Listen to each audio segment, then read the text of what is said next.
নমস্কার আমার প্রিয় শ্রোতা বন্ধুরা, আমি বৈশাখী।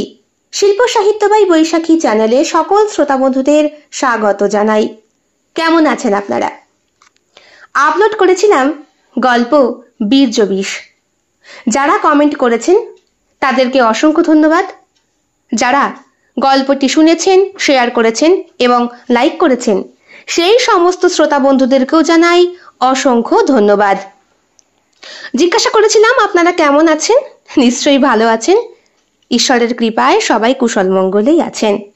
আর সেই কুশল মঙ্গল বার্তা উচ্চারণ করেই আজকের কমেন্ট পড়ার পালাটা শুরু করে দিচ্ছি। যারা কমেন্ট করেছেন তাদের মধ্যে সুজাতা মল্লিক লিখেছেন, দারুণ লেগেছে। স্বামী ছেড়ে দিলে মেয়েদের বাপের বাড়িতে কোনো সম্মান থাকে না, বিশেষ করে সেই মেয়েটির কোনো আর্থিক সঙ্গতি না থাকে, তাহলে তাকে প্রতিপদে অবহেলিত হতে হয়। তুমি যে গল্পটা লিখেছ এটা আমার এক দিদির জীবনের কাহিনী। তোমার কণ্ঠে এই গল্প কাহিনী শুনে আমার চোখে জল এসে গেল। আমার দিদি আর নেই, কিন্তু তোমার গল্পে আবারও তাকে মনে করিয়ে দিল। থ্যাংক ইউ সুজাতা, এত সুন্দর একটা কমেন্ট করার জন্য। আর তোমার দিদি নেই এটা শুনে খুব খারাপ লাগলো। তবে বীর্য বিষ গল্পটি যেমন তোমার দিদির জীবনের সঙ্গে অনেকটা রিলেটেড, তেমন আমার জীবনের সঙ্গেও অনেকটা। মিতালি চক্রবর্তী লিখেছে, খুব সুন্দর হয়েছে। Thank you Mitali. Mili RMB creation মিলিদি লিখেছে, অবহেলা একটা মানুষকে কতটা কষ্ট দিতে পারে সেটা খুব সুন্দর করে লিখলে বোন, ভালো লাগলো। থ্যাংক ইউ মিলিদি। এই অবহেলা প্রতি পদে পদে অনেকটা আমাকেও ভোগ করতে হয়, এখনো করতে হয়। সুতাপা বারুই লিখেছে, খুব ভালো দি ভাই। Thank you Sutapa. অরূপ দাস লিখছে, দিদি এক কথায় সমকালীন সামাজিক চিত্ররূপ হলো শিল্প সাহিত্য বৈশাখী। থ্যাংক ইউ অরূপ, এত সুন্দর একটা কমেন্ট করার জন্য।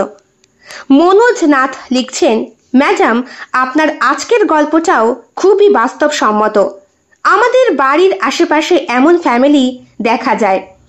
যাই হোক ম্যাডাম, আপনি ভালো থাকবেন এবং প্রতিদিন নতুন নতুন গল্প শুনিয়ে আমাদের মনের অক্সিজেন জুগিয়ে যাবেন। থ্যাংক ইউ, ভালো থাকবেন। মনোজ কুমার নাথ, বসিরহাট। নিশ্চয়ই আরও লিখব এবং অবশ্যই আপনাদেরকে শোনাবো। আর তার সাথে সাথে আপনাদের মূল্যবান মন্তব্যটা কিন্তু চাই। বিশ্বজিৎ সর্দার রিয়াক্ট পাঠিয়েছে। Thank you Biswajit. Dark lord 666 সে লিখেছে, দারুণ লাগলো গল্পটা, আপনার ভয়েসটাও অতিরিক্ত ভালো। আরো অ্যাডাল্ট ফিকশন স্টোরি চাই, কিছুটা পাশের বাড়ির বৌদির মতো। লেখার চেষ্টা করব, তবে খুব একটা বেশি দেওয়া যাবে না। তার মধ্যে অনেকটা ইউটিউবের কমিউনিটি গাইডলাইন্সের নিয়ম মেনে চলতে হয়, তবে নিশ্চয়ই চেষ্টা করব। রূপশ্রী ঘোষাল রিয়াক্ট পাঠিয়েছে। Thank you Rupashree heart react পাঠানোর জন্য। সুচেতা পাল লিখেছে, খুব ভালো হয়েছে দিদি, কেমন আছো তুমি? আমি এখন আপাতত বেশ ভালো আছি। থ্যাংক ইউ সো মাচ সকলকে এত সুন্দর সুন্দর মূল্যবান মন্তব্য করার জন্য। এইবার চলে আসি প্রশ্ন পর্বের পালায়। দুটো প্রশ্নের পর্বের উত্তর আমি দেব। যেমন আগের দিনের গল্প কুয়াশা, এই গল্পে নামকরণ উপযুক্ত হয়েছে কি, এই প্রশ্নটা আমি করেছিলাম। অনেকে উত্তর দিয়েছে।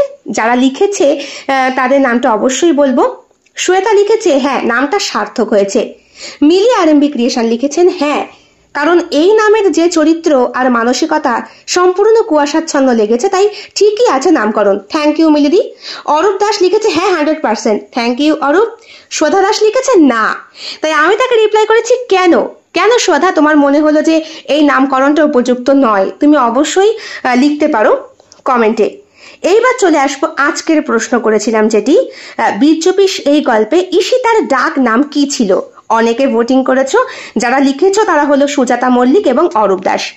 নেক্সট দিন আবার যখন কমেন্ট পড়বো তখন এই প্রশ্ন পর্বটি আমি আরো একবার আওড়াবো, তাহলে আরো যারা উত্তর করবে তাদের নামটা বলে দিতে পারবো। আগামীকাল গল্প আসছে জেন্টলম্যান। অবশ্যই গল্পটি শুনবে আর নিজেদের ব্যক্তিগত মতামত এবং অভিজ্ঞতা আমার সঙ্গে শেয়ার করবে। গল্পের উপরে প্রশ্ন থাকবে, সবাই সঠিক উত্তর দেবে যারা, তাদের নামটা আমি ঘোষণা করে দেব। জেন্টলম্যান গল্পটি ভিন্ন স্বাদের এবং ভিন্ন আঙ্গিকের, আর হ্যাঁ প্রাপ্তমনস্কদের জন্য। আগামীকাল ঠিক বিকেল 3টায় চলে আসবে গল্পের শর্ট ভিডিও এবং রাত্রি 11টায় সম্পূর্ণ গল্পটি চলে আসবে, তাই প্রিমিয়ারটা জয়েন করতে কিন্তু একদম ভুলো না। থ্যাংক ইউ বন্ধুরা পাশে থাকার জন্য আর এইভাবে উৎসাহিত করার জন্য, সাহায্য সহযোগিতা করার জন্য। দেখা হচ্ছে আগামীকাল। সবাই খুব ভালো থাকবেন, সুস্থ থাকবেন, ঈশ্বরের কাছে এটাই কামনা করি। আজ এই পর্যন্তই, বিদায় নিচ্ছি তাহলে। শুভরাত্রি।